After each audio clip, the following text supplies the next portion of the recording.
Well, Rising family, welcome to another edition of We Meditate. I am your host, Ahmad Brown, and this is episode 2 of The Cosmic Mother. The Cosmic Mother. And for today's episode, we will be talking about how the Cosmic Mother's sexual energy has been suppressed. How the Cosmic Mother's sexual energy, sexual identity, and sexual expression has been suppressed. And in this analysis today, we will talk about some areas of systemic suppression where we have academic and societal precepts introduced into society that literally tell half-truths or full-on lies to program the inhibition of women and their sexual freedom. And so, with that premise that we have today, we will go back to The Great Cosmic Mother by Monica Sow and Barbara Ann Moore. And this edition, we will go right into excerpts and discuss some of the unseen or hidden truths about the development of the societies that we are in as it relates to how we maneuver and essentially grow within our own selves, find our own self-worth, but most importantly, for the specifics of sex, how we deal with our sexual expression, our sexual freedoms, our lack thereof, and how this cultural steering of sexual activity can and has framed the psyche and the emotional body. So, for today, we're going to dig a little deeper into the frame of reference of what is sex and what is right, quote unquote, sexual expression, and how we can potentially find a balance in the change of sexual identity from yesteryear till today.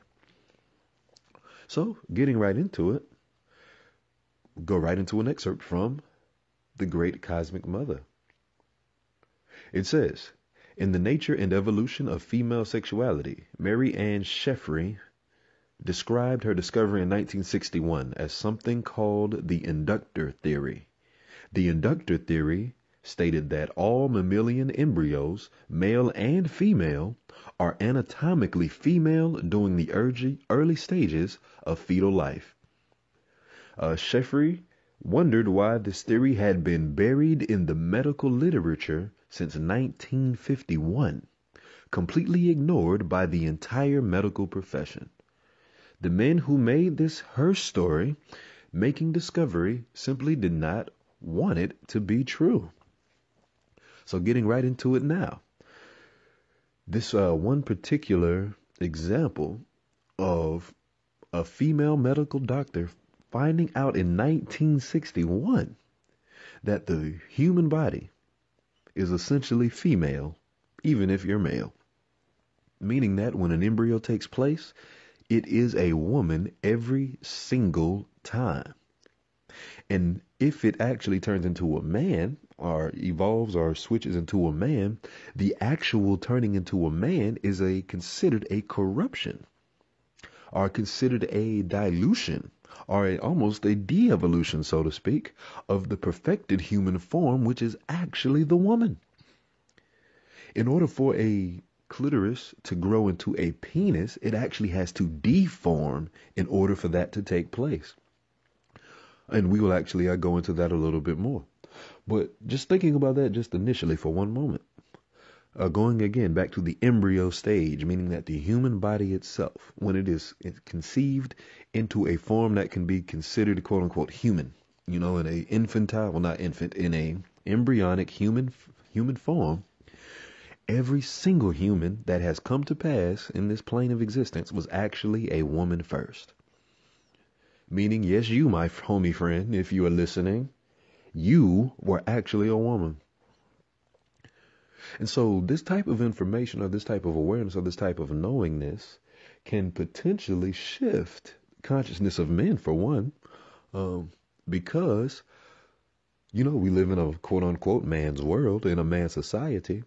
But imagine if it was impressed upon all of the young boys and the young men and essentially being made aware in the in the overarching premise of culture that everybody was once a woman, and that to become a man is actually a change in your anatomical structure to something lesser, if that was actually understood and educated upon throughout society, just imagine how much better women will be treated.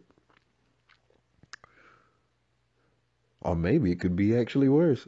Who never knows? But to be honest, it will be different. We do know these man world theories will not be the same.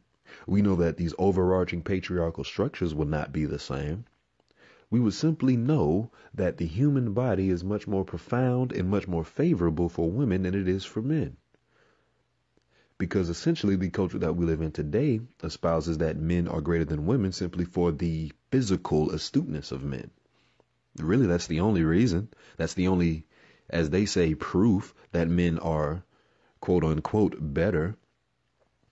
But like I say, as science confirms, to actually go and become a man with a hardened exterior, with a strong external body, to have body parts, fewer body parts for reproductive use, meaning you don't have breasts which can be used, you actually are a part of a genome or a part of an anatomic structure that devolved from the ability to care for life. I'll say it again. Meaning if you have a penis and no breasts, your body devolved from the ability to create and sustain life. So if you have a penis, you have actually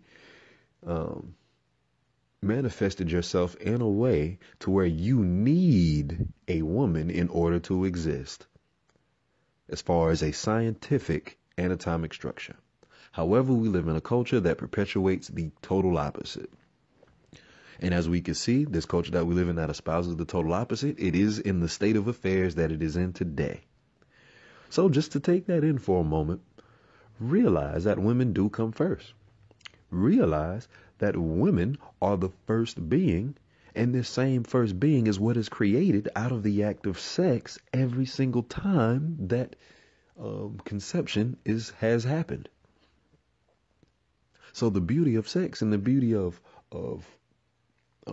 getting pregnant is actually a woman developing another woman in her initial phase. And then as that woman begins to change based on the needs of whatever she has to or wants to accomplish and acquire for herself, her community, that baby will become a boy if they don't need someone with the spiritual and emotional capacity needed to uphold things.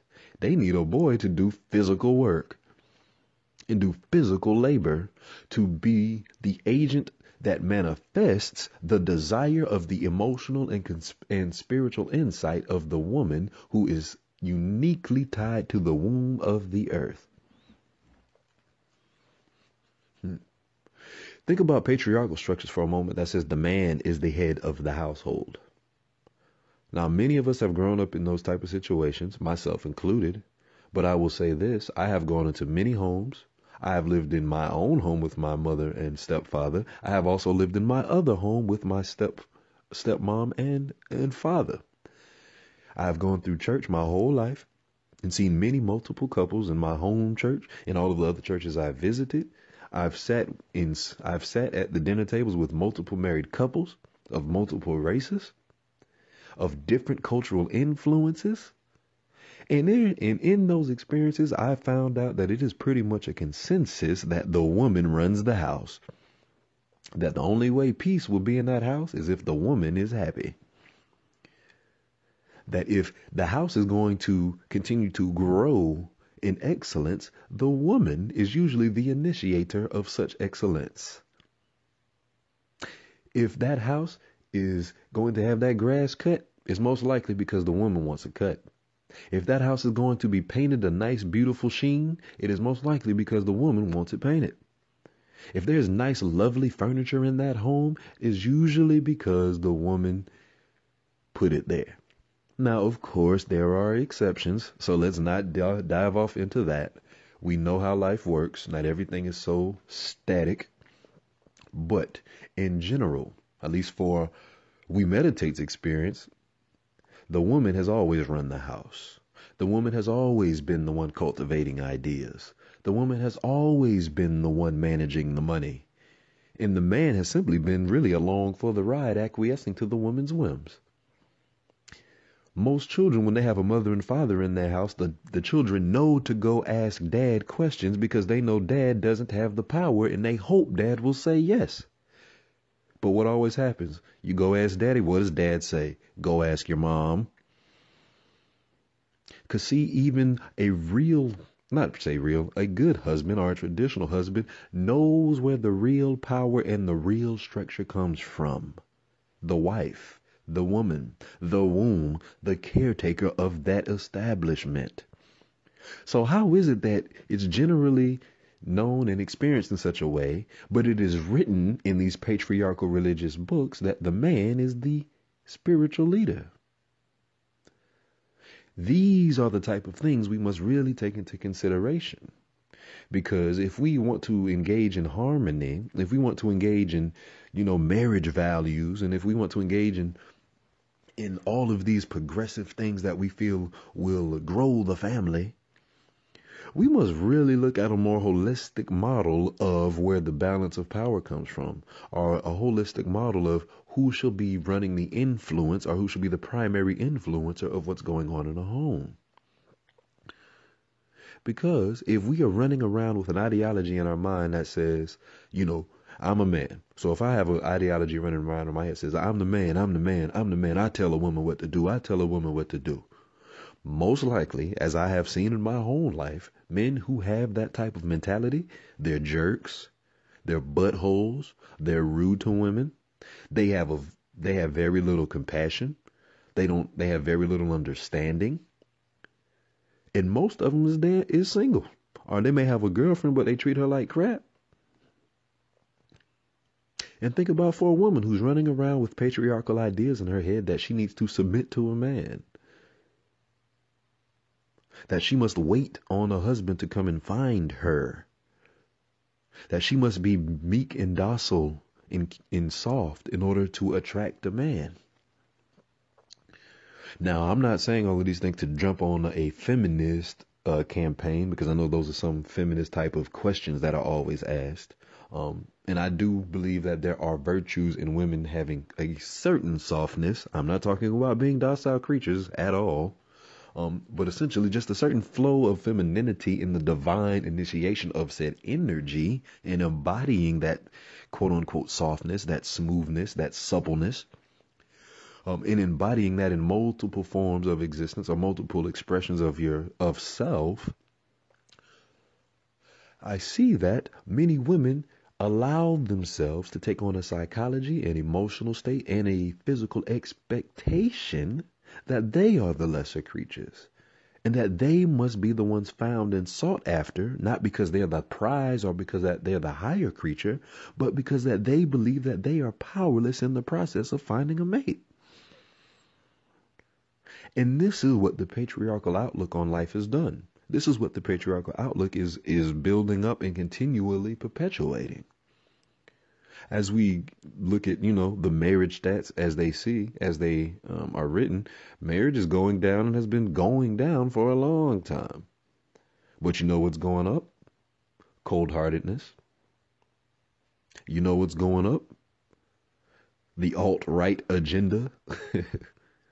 Do you know what's going up? Women getting mad, so mad that 100 million of them walk across the globe in protest to what patriarchal structures are doing.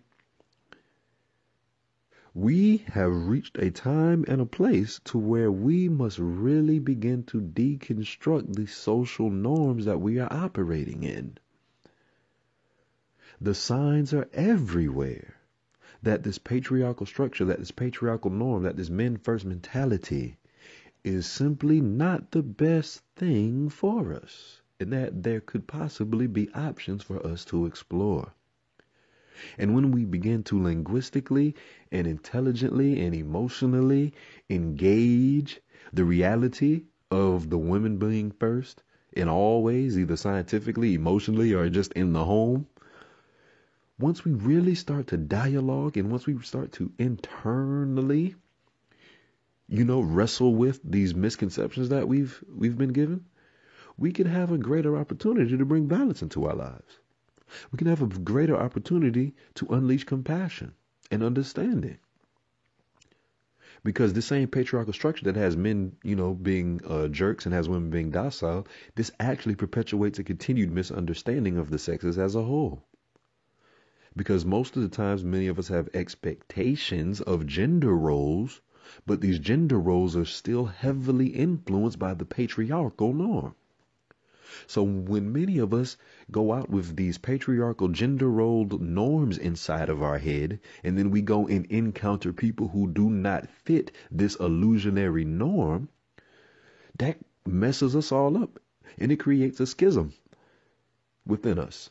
Because we will go out expecting a certain person or certain gender to be a certain way, and then when we encounter them not acting as such, we may make the mistake to think that they are deficient, or that they are out of place, or that they are not fully equipped to be a partner. When the reality is they in themselves are, have, and always will be. But the societal illusionary norm is what we have complied to, which has dissolved our ability to see the divine feminine nature within that person.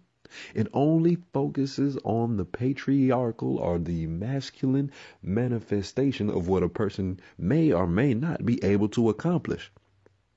And the funny part about what a person may or may not be able to accomplish, in large part, is not simply due to that person's willpower or lack thereof. Many people have astral assignments that lay out their personality traits and their abilities. And again, that type of information that will help a person understand their own genetic makeup, their own personality makeup, their own strengths and weaknesses. The information that will help a person unlock that so that they can better understand themselves and integrate themselves into activities that will put them in a more harmonious flow of their own life.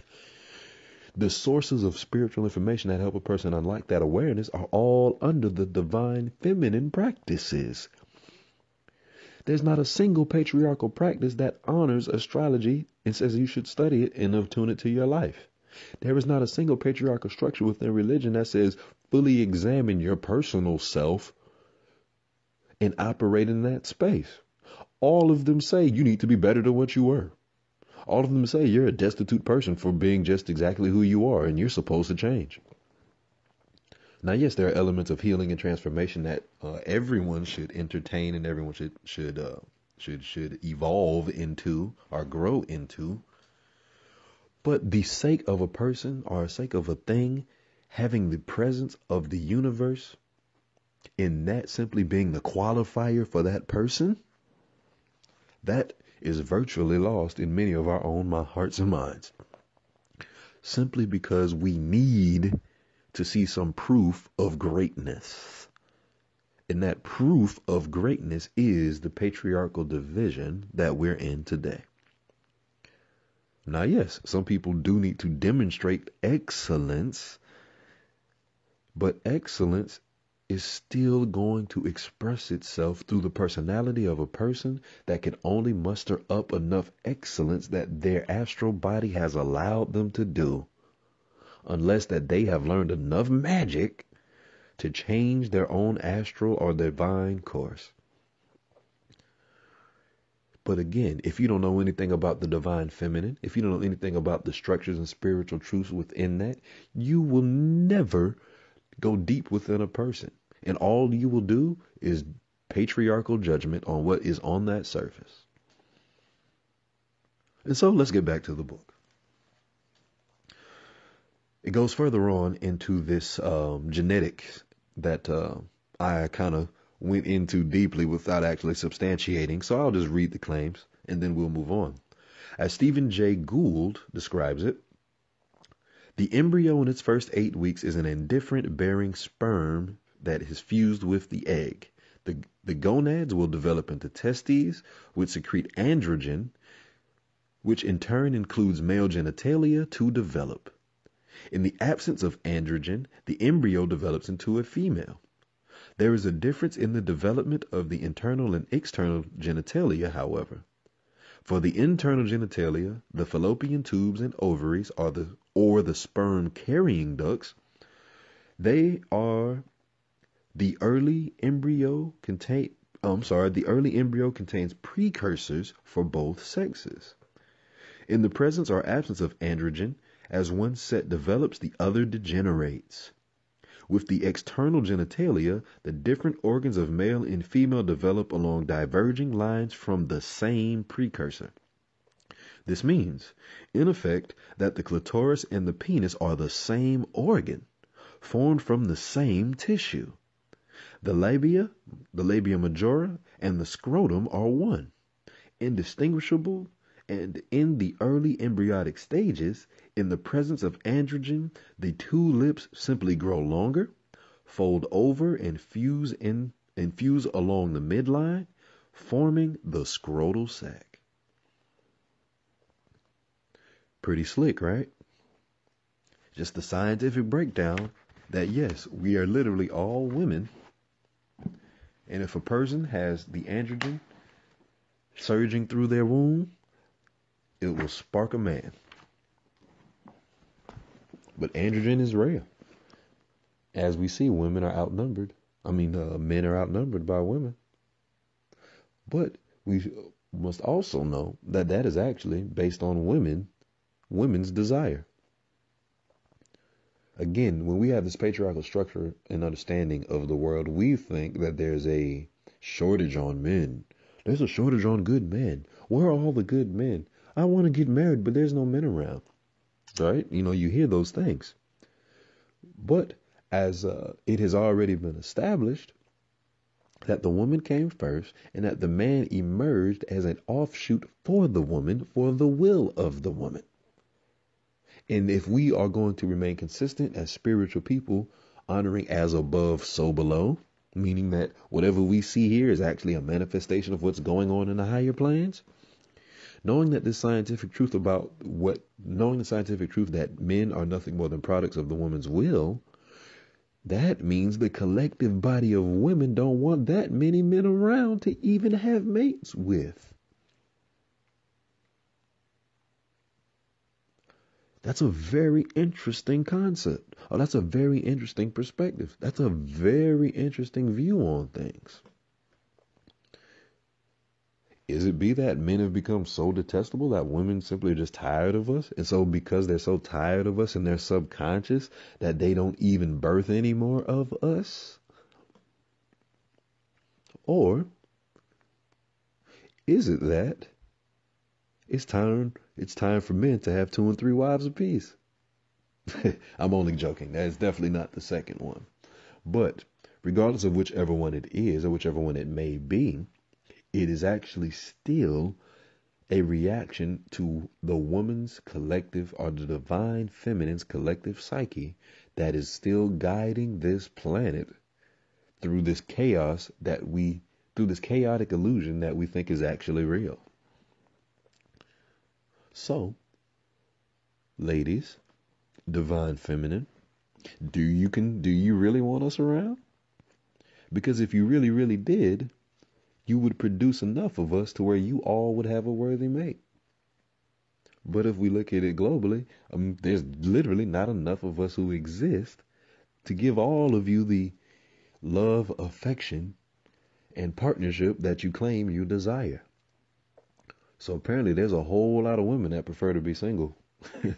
Or at least a whole lot of women out there channeling single energy that they may not know that that's what is taking place within them.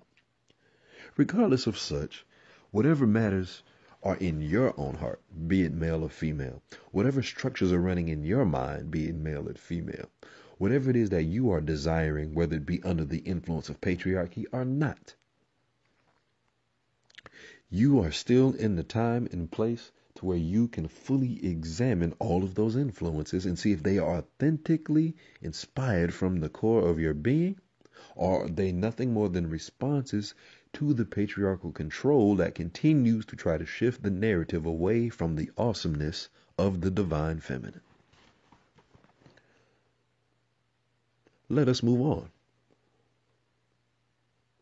It continues further on with this whole degeneration of men being the offshoot of women. Within the womb, the male fetus for the first 2 months is protected by being virtually indistinguishable from the female. After that, it must produce large amounts of masculinizing hormone in order to define itself as male. To achieve and to maintain a sexual identity, for all we know, Near Eastern myths upon which our Western mythologies are built, those which portray the young god or the young hero battling against a female dragon, have done some analog here in utero, where the male fetus wages a kind of chemical war against the recombining female. Now, again, this very loosely tied paragraph that was put together is bringing analysis or reflection to, again, these same patriarchal religions and these patriarchal structures that exist. If you look at global cosmologies, there are recurring themes of the dragon, the great dragon. And in these recurring themes of the great dragon, there is some male avatar that eventually slays it, or some male avatar that overcomes it. But what the author here is trying to espouse is that, again, knowing that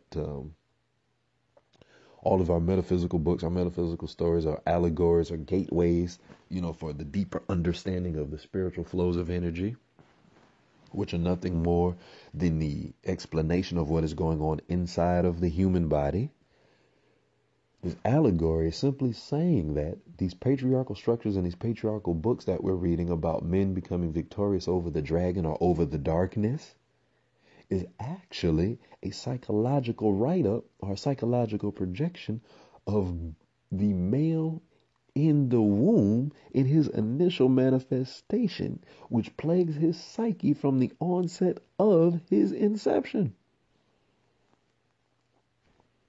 Meaning that the whole overcoming of darkness and in the prevalence of light as we know it, as we understand it metaphysically, meaning darkness is the woman and light is the man, as it talked about in episode 1, this infatuation with light in all of our metaphysical books might be a slight mismanagement of what is actually taking place. Because this infatuation with light is nothing more than a psychological remembrance that a man had to fight for his existence from the womb. He had to earn his right to exist from the womb. Before he even pushed himself out into the world, he was not under attack, but he was surrounded by energies that were foreign to his presence. And so for him to put himself together and turn himself into a man and manage to stay in that womb, in that vitriolic environment around a sea of water that generally supports women, and then to make it out and to form an existence, all of those things press upon the memory. And because these repressed memories happened so early on within that human body's psyche, or that human body's brain, these particular memories being ontological, meaning being embedded upon that person's first thoughts or first encounters, these things can be morphed into quote unquote gods, are morphed into archetypal stories. And these things are morphed into those things because these are the things present in people's psyches based on the experiences that they've had that they simply cannot remember because they were so long ago. So another thing to think about here. Are we really understanding the light and the dark in its true balanced form? Are we understanding the light in the dark out of the preference of the man who managed to escape the woman? Meditate upon that and see what it is for you. Because your own independent answer is the balance of both those energies. So let us go on.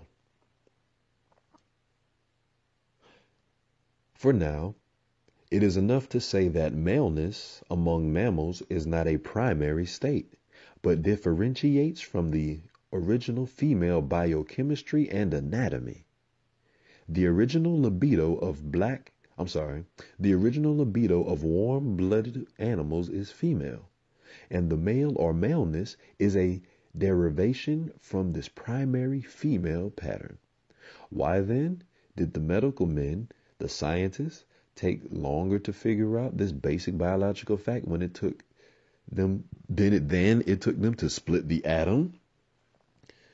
And why this basic biological fact and why once this fact was noted, did they turn around and bury it in professional silence for 10 years until women dug it up again? Why indeed? And so again, they're talking about how it was a actual scientific discovery in the 60s, and it did not become public until the 70s. Because, it was discovered in the 50s and did not become public until the 60s because men doctors found it first, and because of the horror that they discovered that they are not first, that they are not supreme, they tried to destroy it. This is literally what is happening in our Western culture. This is literally how this culture that we're in has been built and structured amongst many, many, many half-truths. And many, many, many of us go on through the vast majority of our lives not even knowing that we have no idea what is really going on, that we have no idea what was really taking place in time before us, that we have no idea that there has been a transformation on the planet, and we think that things simply are the way that they are. But like I say, we are now in a time to where we can have a much greater understanding of where we've been, where we are now, so we could best figure out where the heck we're going next. So, why indeed? For about 2,000 years, in Western history, female sexuality was denied. And when it could not be denied, it was condemned as evil. The female was seen as divinely designed to be a passive vessel, serving reproductive purposes only. In one not too ancient dictionary, the word clitoris was defined as a rudimentary organ, while masculinity was called the cosmic generative force.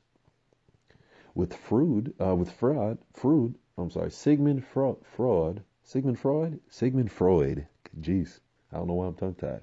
Sigmund Freud dismissed the clitoris as an underdeveloped masculine organ and defined original libido as male. Clitoral eroticism was reduced to perverse neurosis. Even after Masters and Johnson's laboratory studies were published in Human Sexual Response in 1996, reaffirming the original discovery of 1951, their findings were not integrated into the psychoanalytic theory. So we got science, we have biology confirming that women are actually first and men are offshoots. We have psychological precepts that say that women were first and men are offshoots. But yet again, in biology and in psychology, we have entire schools of thought that tell a flat out, upside down lie. Think about it. How many of us know Sigmund Freud? If you are a Western person and you went to a public school or you went to college, you most definitely know who this person is. You may not know all of his material, but you have been taught the base level of his precepts. If you know anything about that word psyche and anything around it, most likely you have been taught his frame of reference. But his frame of reference is literally backwards. So how can we say that we are digging deep within our own psyche, within our own consciousness, when the tools of engagement or the rules of engagement that we have been given are upside down? And literally think about it. We know that they're upside down, at least from my own personal experience, because I've met woman after woman after woman who was psychologically repressed in her sexuality. Most women only use themselves or allow themselves to be sexually experienced through the acquiescence of a man, through the needs and desires of a man. And this is all built within a biological and psychological construct that simply is not true. This half truth or this false truth of what Freud is saying, that clitoral eroticism is actually something that should be negligent. That's how most women feel. They want their boyfriend or their man to get that nut, but not they don't. It's okay if they don't get theirs. I've heard women feel guilty for having an orgasm, for getting into that deep, intimate, spiritual unleash that gives off the most vivid energy release that can be experienced in any type of human form. I've encountered many of women who are ashamed that they have experienced this pleasure. I know women personally that feel freedom in sexual identity and it terrifies them. This is where we're at. We have so many women who prefer repression and think that repression is actually the key to their, not say salvation, but the key to their expansion. When again, these modalities are literal lies. And only because our educational and our medical systems perpetuated the lies, we simply accepted them as true. Now, again, we're talking about 1951, 1961, 1971. There was no internet, so clearly it was easier for people to just fall into the lie. So granted. But now we are in a time to where the jig is up, to where we can no longer just continue going on blindly with the culture, blindly with the norms, blindly with this patriarchy. It's got to shift, family. And as we're starting to unpack things here, we are starting to see that the very books of medicine that we read or have read at a time intentionally lied to us because men wanted to hang on to their very fragile state of leadership in the world. And so, I don't mind being a man here doing a little bit of work to send some healing energy out into the universe for whoever listens. Because the truth must be told. And so as we begin to tell the truth, we can begin to entertain the truth, whatever that may be, within ourselves. And this truth is liberation. This truth is purity of thought and purity of feeling. This truth is the sexual fluidity that women are supposed to have that they are being denied, that they now deny themselves. The woman is being repressed heavily, and unfortunately the woman thinks that that is the norm. But it's not, my lovely divine goddesses. It's not. Your sexual expression and your sexual freedom is actually the key to your spiritual evolution. It's actually backwards. You know how men are giving out dick all over the place? In order for a man to actually evolve his spirit at a rapid rate, he should abstain from sex. But for a woman to rapidly evolve her spirit or her soul, she should actually have as much sex as possible. I know how crazy that may sound if you've never entertained it.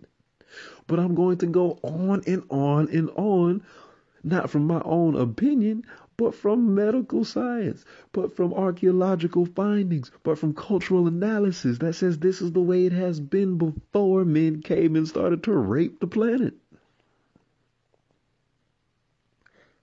This is why the work has to be done for us to courageously penetrate within the divine feminine, to penetrate within that cosmic mother, and to stay in that place until she bleeds out her wonderful nectar of wisdom, her wonderful nectar of diversity, her wonderful nectar of self-actualization. Because true self-actualization is to reach the pinnacle of self-affirmation to where you do not care what someone thinks about you at all. That is what true freedom is like. So let's remember that we must go for freedom. And as it regards to women in their divine freedom, they need to express themselves sexually as fluidly as they possibly can and as safely as they possibly can. And they need to take control back from their own lives and their own sexual identity, because when they do so, they will position themselves to take over the world again. I mean, think about it, ladies. Let's just talk about sex. Sex ain't really happening unless y'all allow it to. Even from your mismanaged, imbalanced, less than mentality that you think you have about how to approach sex, no man can have sex with you unless he, one, rapes you, or two, gets permission from you. Now, yes, he may have tricked you, or he may influence you with smooth words, or whatever. Regardless of whatever blame you're trying to shift away from yourself, it was still you who allowed that man within you. Again, like I said, unless he forced himself upon you. Even in your mismanaged or in your illusionary powerless state, you have all of the power. We can't get none unless you give it to us. Y'all are the sweet milk, dew, honey, nectar of the earth that we keep trying to taste, but y'all don't realize that y'all are tasty. So if you want the world back into balance, stop giving out the tasty cakes. And I don't mean stop giving it out in the form of like create celibacy. I'm talking about take control back from yourself and you give it to whom you want to give it to. And you let them know that you gave it to them because you saw them as worthy. And you gonna take it away the moment that they not. And if they want some more, they need to get their act together and man up and become the physical manifestation of a servant that we are to y'all. Take your power back, ladies. And you take it back by taking your sexual identity back and making that first and foremost in your expression.